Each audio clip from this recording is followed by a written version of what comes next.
Dr. Vidya, you can Yes. start your presentation. Good evening, sir. Good evening, ma. Sir, interrupt hypercarbia and troubleshooting, sir. Okay. Hypercarbia is defined as increase in CO2 production in the CO2 in the bloodstream, which is defined as arterial carbon dioxide more than 45 millimeters of mercury. Usually, it ranges between 35 to 45 millimeters of mercury. CO2 is a metabolic end product of normal metabolism. It is produced intracellularly, then absorbed into the bloodstream. Either it is neutralized by bicarbonate carbon dioxide buffer system and it reaches the pulmonary capillaries and exchanged for O2 across the alveolar capillary membrane. Any problem at any of these steps will lead to hypercarbia. Increase in the production of CO2, inadequate removal of CO2 from the body or impaired CO2 transport, or any exogenous CO2 exposure like carbon dioxide insufflation or bicarb infusions. Causes for increased carbon dioxide production are fever, metabolic acidosis, sepsis, thyrotoxicosis, pheochromocytoma, malignant hyperthermia, intravenous infusion of dextrose containing solution, total parenteral nutrition or overfeeding. Impaired CO2 transport in conditions like reduced cardiac output, hypotension, hypovolemia, pulmonary embolism.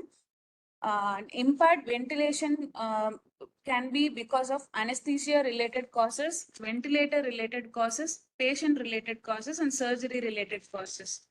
Anesthesia-related causes like a respiratory muscle insufficiency because of muscle relaxant, high spinal or high epidural, or any phrenic nerve palsy because of peripheral nerve blockade.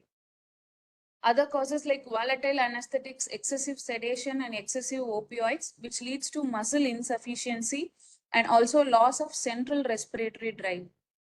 Ventilator-related causes like a failure to turn the ventilator switch from auxiliary port to the ventilator port, disconnection of circuits, any kinked ET tube or blocked ET tube, circuit leak, exhausted soda line, faulty inspiratory or expiratory valves, low tidal volume, low respiratory rate, increased peak inspiratory time or decreased expiratory time, or a patient with spontaneous ventilation with low flow of fresh gas flow.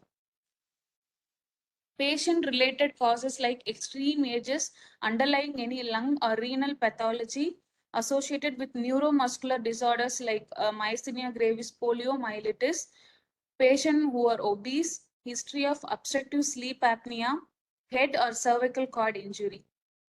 Pulmonary causes like pneumonia, ARDS, chronic obstructive pulmonary disorders, pleural effusion, exacerbation of asthma, central or obstructive sleep apnea.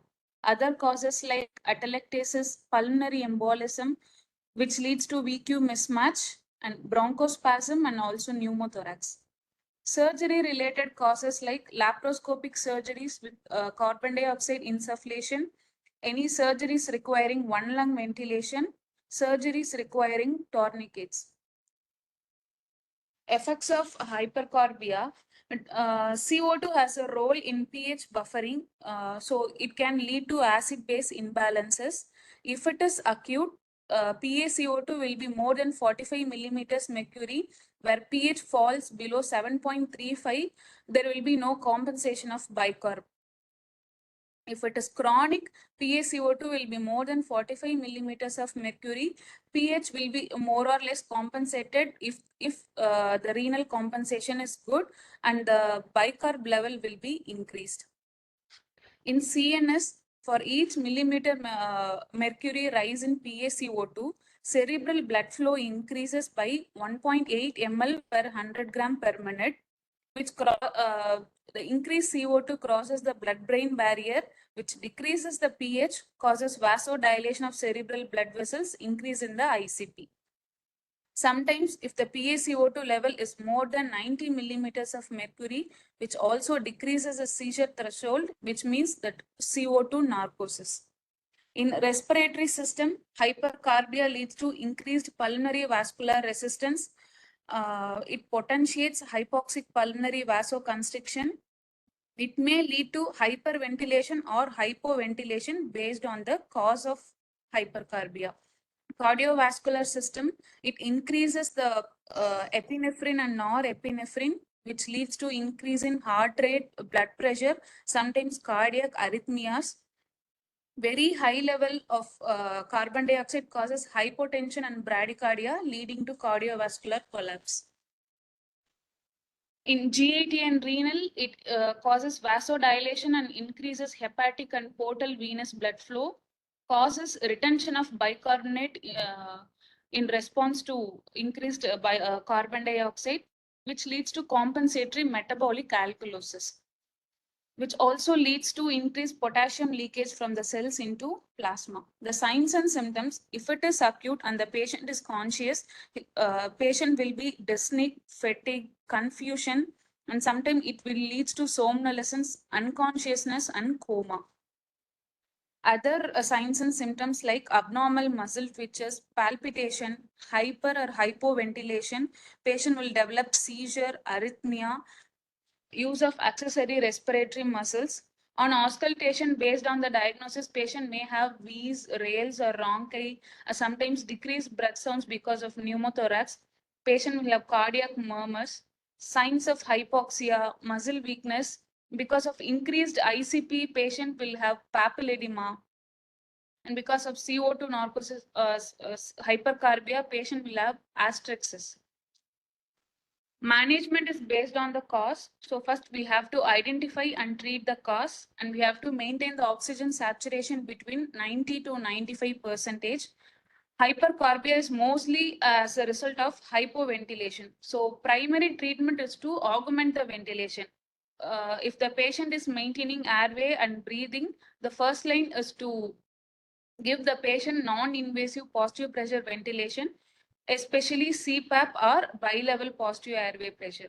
If non-invasive ventilation fails and the patient efforts is very poor, we have to intubate the patient and mechanically ventilate. Patients who are already on mechanical ventilation, we have to augment the ventilation by increasing the respiratory rate or increasing the tidal volume or adjusting the inspiratory-expiratory ratio. If the patient doesn't improve in surgeries like laparoscopic surgery or one lung ventilation, we have to inform the surgeon, stop the procedure, and we have to ventilate the patient to remove CO2 from the blood. And patient-specific treatment based on diagnosis like asthma, ARDS, malignant hyperthermia, thyrotoxicosis, and etc. In some cases, complete normalization of CO2 is not the goal immediately. Like patients with ARDS, permissive hypercarbia and lung protective ventilation strategies. Patient with severe hypercarbia who fails or cannot tolerate the above interventions, other treatment and advanced modalities like extracorporeal membrane oxygenation or low flow extracorporeal CO2 removal devices. Prevention of hypercarbia. We have to thoroughly check the machines preoperatively. We have to check the soda line. If it is exhausted, we have to change, or else intraoperatively, we have to increase the fresh gas flow, or we have to change it to open circuit if it is exhausted. We have to adjust the tidal volume and the respiratory rate according to the lean body mass. We have to titrate volatile anesthetics, neuromuscular blocking agents, and sedatives to provide adequate depth, and the other side, do not overdose. Avoid high spinal or epidural. Use neuromuscular monitoring to avoid excessive muscle relaxations. Use of ultrasound for nerve blockades. Insufflation pressure should be kept less than 20 millimeters of mercury in laparoscopic surgeries. We have to avoid dextrose containing solutions, and prompt treatment of hypotension and hypovolemia. Sorry, sir. Okay. It's a very nice presentation. In these questions, this one, the next question, the hypoxemia intraoperatively occurring, intraoperative MA, all these things are the so-called lateral thinking questions. They are not given straight away in the textbooks for you to read and reproduce in the exam. So from both your theory knowledge as well as your practical experience in the OT, you have to pick up the points and then combine them and make a presentation like this. So as you rightly mentioned, the hypercarbia should be first defined as the value of carbon dioxide in the arterial blood. We don't take the venous sample because venous samples always have a higher value of carbon dioxide. So normal arterial carbon dioxide level of 40 plus or minus 5 is supposed to be the normal value. And to define hypercarbia, it should be above 45 millimeters of mercury in arterial blood. That is the first and foremost. So ABG is the most confirmative. EtCO2 intraoperatively may be a guiding factor, but there will be always a little gradient. I think you have not mentioned the EtCO2 in your answer at all. So Sir. that is a clinical method of detecting early presence of hypercarbia. So that also has to be mentioned as a possibility of first diagnosis. Then, as you rightly said, carbon dioxide, for it to increase in the arterial blood, there are 4 reasons. One is increased production, second is in decreased elimination, third is artificial or exogenous insufflation into the body, and fourth, already lung is having a problem which is not able to eliminate their carbon dioxide. So this is what is going on. These 4 categories are the reasons for the patient to have this accumulation of carbon dioxide in the blood. And it is always a unwanted or a non-physiological status to accumulate carbon dioxide. It is going to have all the effects as you mentioned in the central nervous system, in the gastrointestinal system, in renal system. Every system can be affected by the abnormal accumulation of carbon dioxide. So we have to take into consideration all these points and try to bring it back to normal within the range of 35 to 45. So the primary treatment is mainly by attending to the causative factor which is causing. If it is excess production, you try to reduce the production. Like in thyrotoxicosis or malignant hyperthermia, primary treatment is aimed towards thyrotoxic control or the malignant temperature control, not at hyperventilating, eliminating the carbon dioxide is not the primary goal there. And similarly, for conditions where elimination is not possible, that is where you try to adjust the ventilatory parameters to reduce the carbon dioxide.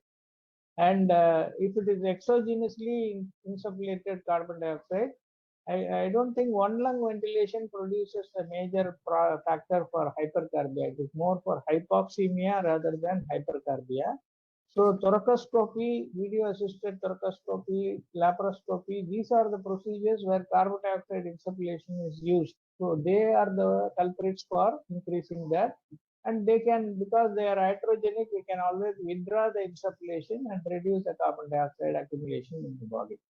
And lastly, if the patient has already existing lung disorder, before taking up the patient, we must try to assess the degree of lung in. For example, a COPD patient may have a normally, they may have a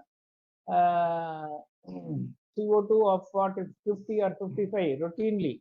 And they are used to that. Chronic bronchitis and emphysema patients are used to this high level, and suddenly decreasing it to below 45 may be taking away the carbon dioxide drive and trying to make their respiration become more difficult.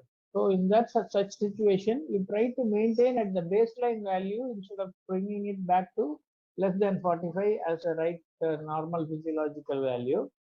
And so this is how you manage. And as you rightly mentioned, in a spontaneously breathing patient, non-invasive ventilation. In an intubated patient, mechanical ventilation with proper adjustments of the ventilator. And if nothing fails, go for extracorporeal removal of the carbon dioxide. This is the next treatment that you have to think of.